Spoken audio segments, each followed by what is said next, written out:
సంక్రాంతి సంబరాలు మరి కొద్ది గంటల్లో ప్రారంభం కానున్నాయి. ఇప్పటికే ఉమ్మడి తూర్పుగోదావరి జిల్లా వ్యాప్తంగా పొరుగుళ్ళ నుంచి ఎక్కడైతే విదేశాలు కానీ ఇతర రాష్ట్రంలో ఇతర ప్రాంతాల్లో స్థిరపడ్డ ప్రజలంతా కూడా ఇప్పటికే కోనసీమ ప్రాంతం కావచ్చు, ఇటు కాకినాడ జిల్లా కావచ్చు, సొంతూళ్ళకి చేరుకున్న పరిస్థితి కనిపిస్తోంది. మనం ప్రస్తుతం చూసుకోవచ్చు. సంక్రాంతి పేరు చెప్తే పెద్ద ఎత్తున జరిగేది కోడిపందాలు. ఇక్కడ సాంప్రదాయం ఎప్పటి నుంచో ఎన్నో ఏళ్లుగా ఇక్కడ సాంప్రదాయంగా కోడిపందాలు జరుగుతూ ఉన్నాయి. ప్రతి గ్రామంలో కూడా ఈ కోడిపందాలకు సంబంధించి బరులు ఏర్పాటు చేసుకునేందుకు ఇప్పుడే ఈ పందెం రాయుళ్లకు వెసులుబాటు కల్పించేందుకు కూడా ఇక్కడ నిర్వాహకులు ఏర్పాట్లు చేస్తున్న పరిస్థితి అయితే ఉంది. మనం చూసుకుంటే ప్రతి గ్రామంలో కోనసీమ వ్యాప్తంగా కావచ్చు, ఇటు కాకినాడ తూర్పుగోదావరి జిల్లాలో ప్రతి గ్రామంలో కూడా ఇటువంటి కోడిపందాలు బరులు సిద్ధమవుతూ ఉంటాయి.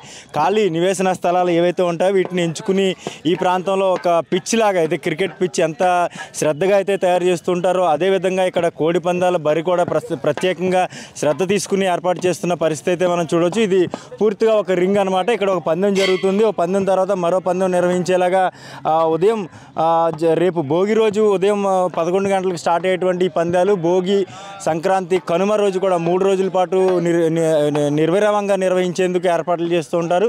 కొన్ని ప్రాంతాల్లో అయితే నైట్ ఫ్లడ్ లైట్ల కాంతిలో కూడా ఈ పందాలు నిర్వహించేందుకు ఏర్పాటు చేస్తూ ఉంటారు. ఇప్పటికే జిల్లా వ్యాప్తంగా కూడా ఉమ్మడి జిల్లా వ్యాప్తంగా చూసుకుంటే వేల సంఖ్యలో కోడి పుంజులను ఈ పందాల కోసం రెడీ చేసిన పరిస్థితి అయితే మనం ఇప్పటికే చూసాం.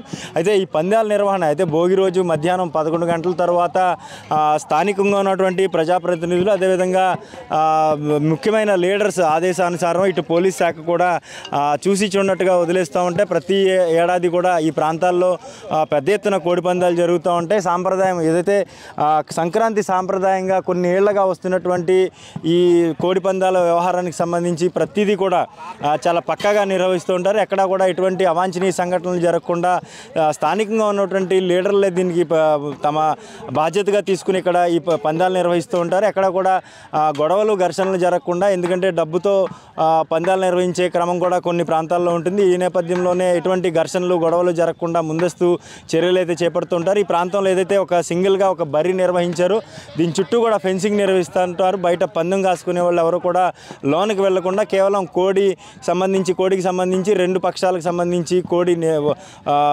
నిర్వహించే వాళ్ళు ఎవరైతే ఉంటారో వాళ్ళు మాత్రమే లోనికి వెళ్ళేలాగా, మరోవైపు ఈ పందానికి సంబంధించి డబ్బు కాసుకుంటాం కూడా ఎవరైతే ఎటువైపు బెట్టింగ్ చేస్తున్నారో ఆ బెట్టింగ్ నిర్వాహకులు మాత్రం లోనికి వెళ్ళేలాగా చర్యలు చేపడుతూ ఉంటారు. అయితే కోనసీమ వ్యాప్తంగా కానీ ఇటు కాకినాడ తూర్పుగోదావరి జిల్లా వ్యాప్తంగా కూడా మొత్తం పెద్ద ఎత్తున ఈ కోడి పందాలు బరులు అయితే ఇప్పటికే సిద్ధమవుతున్నాయి. రేపు భోగి సందర్భంగా భోగి మధ్యాహ్నం 11 గంటల తర్వాత మాత్రం జిల్లా వ్యాప్తంగా ఈ కోడి పందాల ప్రారంభం అయితే జరిగే పరిస్థితులు కనిపిస్తూ ఉన్నాయి. కాకినాడ నుంచి నేను శ్రీధర్, ఐ డ్రీమ్ న్యూస్.